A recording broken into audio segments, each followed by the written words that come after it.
Ja som rád, že som dal gól, ale viacej, že sme vyhrali, lebo tento zápas sme potrebovali vyhrať a myslím, že sme ho dobre odpracovali. Košice mali svoje šance, nevyužili a my sme to zvládli, takže sme radi.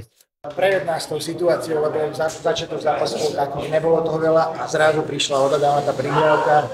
Tak áno, myslím, že obidve mužstvá sa hľadali ten prvý polčas, ale my sme si na to jednu šancu čakali a ja som vedel, že ten bránkár bude myslieť, že budem centrovať. Aj keď tak vymýšľam aj na tréningu, že to dávam hneď na bránu a som rád, že to vyšlo. Vyzeralo to, že príliš razantne si šiel do toho cílenia, si to sa snažil dať to silno. Áno, tak z tej strany už nemám čo vymýšľať, keby som dával center, tak tiež dám taký silný, možno by sa to odrazilo do brány, ale takto som to skúsil silnejšie.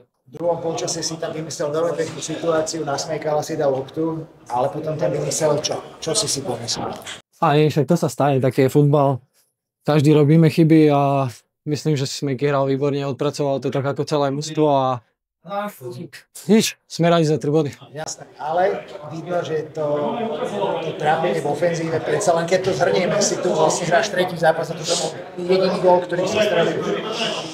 Áno, tak trápim, ani neviem, či to je trápenie, musíme byť viac kľudní, nie že trápenie, ale ideme tam traja na jedného, traja na dvoch a poplašenie to nejako pokazíme. A nie je to trápenie, treba to skúšať na tréningu a veriť, že to v zápase spravíme lepšie.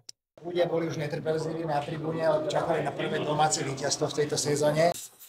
Áno, tak my sme to tiež chceli. 2 zápasy sme prehrali a myslím, že v Komárne to nebol dobrý výkon, ale teraz s Trnavou sme hrali o jedného menej a nebol to až tak zlý výkon, až na výsledok a teraz to bolo odpracované, takže super.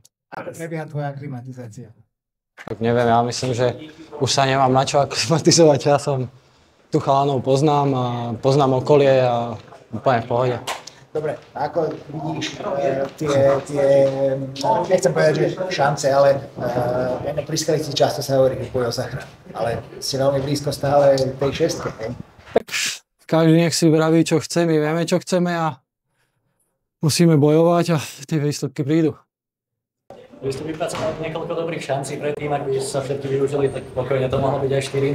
Toto je taký nejaký cieľ, z ktorého ste prichádzali do Skalice? Tak mohlo to byť 4-0 a mohlo to byť aj pre Košice.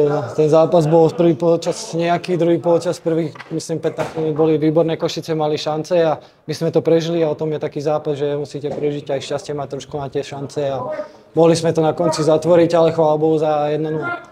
Tie šance teda boli, ale ten druhý gól sa nepodarilo streliť. Môže to byť problém v budúcnosti pri iných vyrovnaných zápasoch?